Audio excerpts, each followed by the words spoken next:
Hi there, my name is Alice and welcome to the Paletteful Packs YouTube channel. In front of me I have the June Paletteful Packs Premiere Pack and I can't wait to dive into this, so let's open it up and see what's inside. We have the purple squigglies! Purple's my favorite color, so love that. Let's see what's underneath. Okay, so the first thing that I see are these beautiful, colorful brush markers from Koi. So these are dye-based brush pens and they're going to perform somewhat similarly to paintbrushes because they do have that brush tip. So you can really vary your line weight, get thin and bold lines. These are water-based. That's going to make them really blendable. You can thin them out with water and even create washes like watercolor. So I'm really excited to play with these markers. So we do have a variety of different pens in this box. So I'm going to start with this guy. The Sakura Jelly Roll Classic White Pen. These are super popular. I've used these before. So many people I know use these. They're just a great white gel pen for adding in highlights and accents. The next thing in here are these two Pentel point liner pens.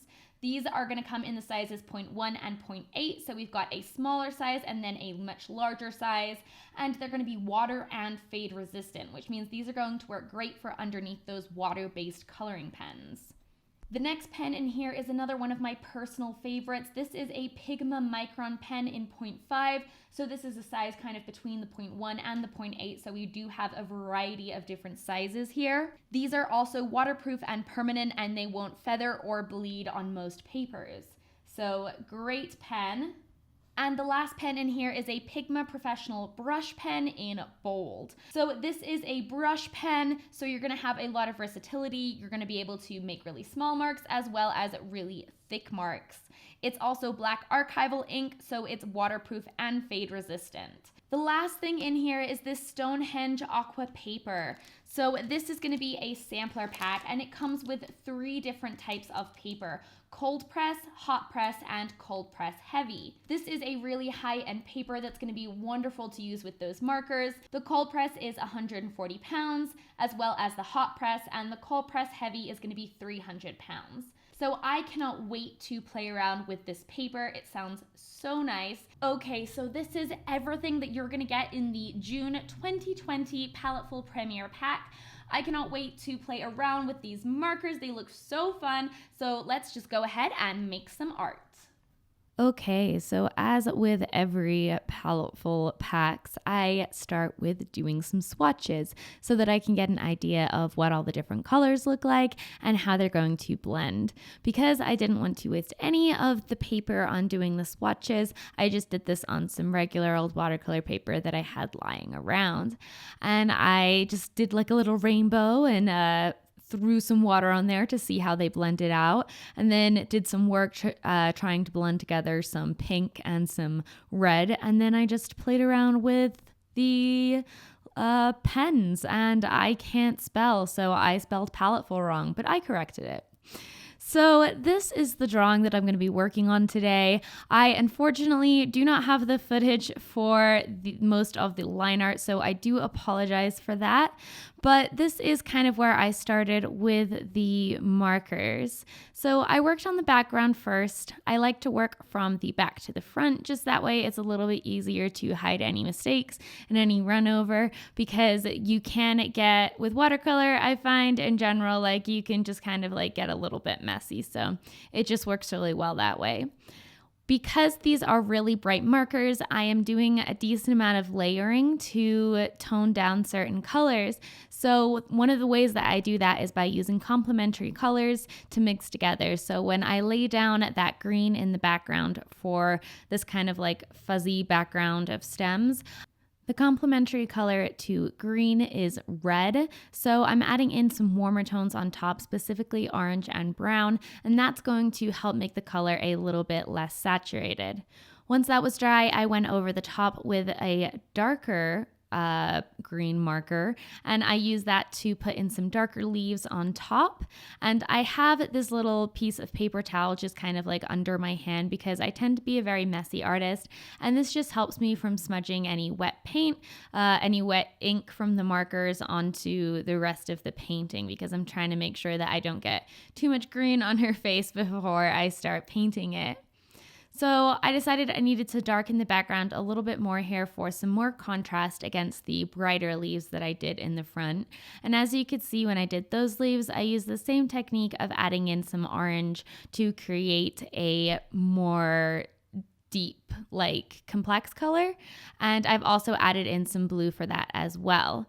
Then once it's dry, I'm using the markers just as they are without water to add in some fine details of the little like veins on the leaves. And then I decided to move on to the pansies in the little kind of, I don't know, it's not really a stained glass window. I don't know, the kind of border. I have been really into pansies recently, probably because I've been playing entirely too much Animal Crossing. But I decided to put some pansies in the back, and this whole background went through quite a bit of change because I couldn't quite decide what I wanted it to look like. But I started with the pink, and then I kind of developed it from there, but for a while it stayed at pink. I kept working on the pansies, and the way that I'm doing this is I am laying down some of the marker, and then I'm just going in with a brush with just plain water on it to blend that in. The other thing that I'm doing is I am dropping water onto the marker, and that's going to push the dye kind of away from it, and it's going to sink into the paper, and you're going to be able to lift that and make a lighter area. So that's kind of how I did the center of the pansies at the current moment. I decided to fill the inside in with green. I originally had thought that maybe I would use a color, but then I thought it would look really nice if it was kind of like hollow and see-through and you could see the greenery behind there. And then here you can see a little bit of a closer look at how I did these pansies. And the pansies in the front, as you can see, I'm kind of working in a wet on wet manner at this point. So I found that it was really helpful to dampen the paper first because you were able to get a little bit more of a smoother blend that way. I also, as you saw, put some orange over the pink because I didn't feel like the pink was working as well as I wanted it to. So I quite liked the orange. And then I went into the skin. Now, skin is something that a lot of people struggle with. And for me, looking at the selection of colors, because everything is so bright and they're watercolor markers, I just decided to lean into that. It's really important to work with your materials. And here's where you can learn from some of my mistakes. I definitely went through a learning experience with these markers, and I feel like at the end of it, I really came out knowing a lot more about them and all the different ways that you can use them. You definitely want to apply water from where you want the lightest part to start and move towards the darkest part, because wherever you put the most water is going to be the lightest. Depending on how long you leave water sitting on it, that's going to depend on how light it is, and it's also going to affect how blurred it is. It'll also spread out quite a bit if you leave water sitting on it because the paper will absorb the water.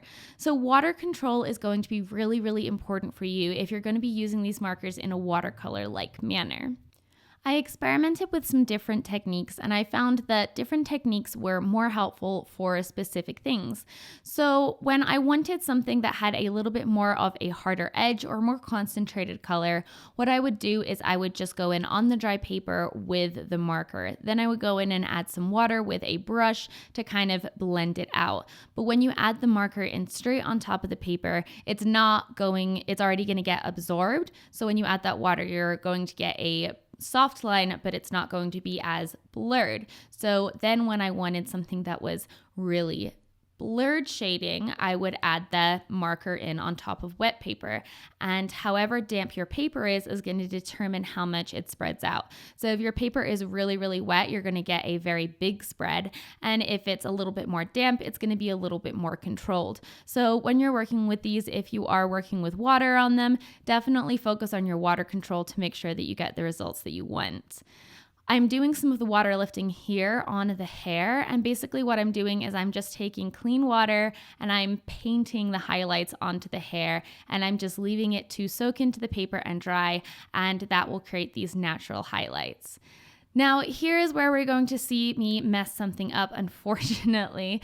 And I did really struggle with this pansy that I'm working on in the top left, and I kept having to kind of come back to it and constantly lift things.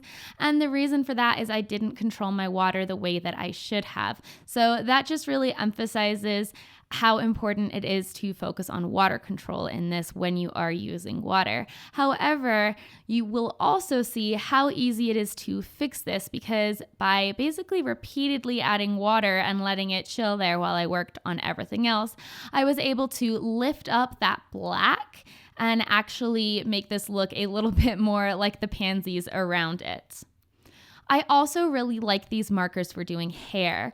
They're great because you can create kind of the strands and the separate chunks of the hair at the beginning, soften them out, and then add more and more detail, getting crisper as you go for the like adding in the extra shadows and adding in the extra strands. Then you can also go ahead and lift off them as you saw me doing before. And it's just a really beautiful way to create hair, and it's probably one of my favorite uses for watercolor markers is creating hair. As you can see, I am still struggling with the pansy a little bit, but I finally started to get it to where it was sort of matching the others. So while I let that dry, I went in with the white gel pen. Now, a tip that I have for you when you're using the white gel pen is to lay it down and then smear it with your finger in the direction that you want it to blend. You're going to have to be very quick with this because these do dry quite quickly, but that way you're going to be able to create quite a smooth actual little blend. And it works really, really well. I use it a lot. I used it in this entire picture to soften things out, and I highly recommend it if you use white gel pen. Another technique that I use that I haven't yet mentioned is directly touching the brush to the tip of the watercolor marker. This is going to be the best thing to do if you're looking to create really pastel lighter colors, because it's going to dilute that ink. In order to get that ink less diluted again, just kind of let the marker sit for a little bit. You can even have it be upside down. So those are kind of my tips on how to use these markers. I hope that you found this helpful and informative, and that it gave you some ideas as to how to use the markers in your Paletteful Premiere Pack. Thank you so much for watching, and I will see you in the next video. Bye, guys!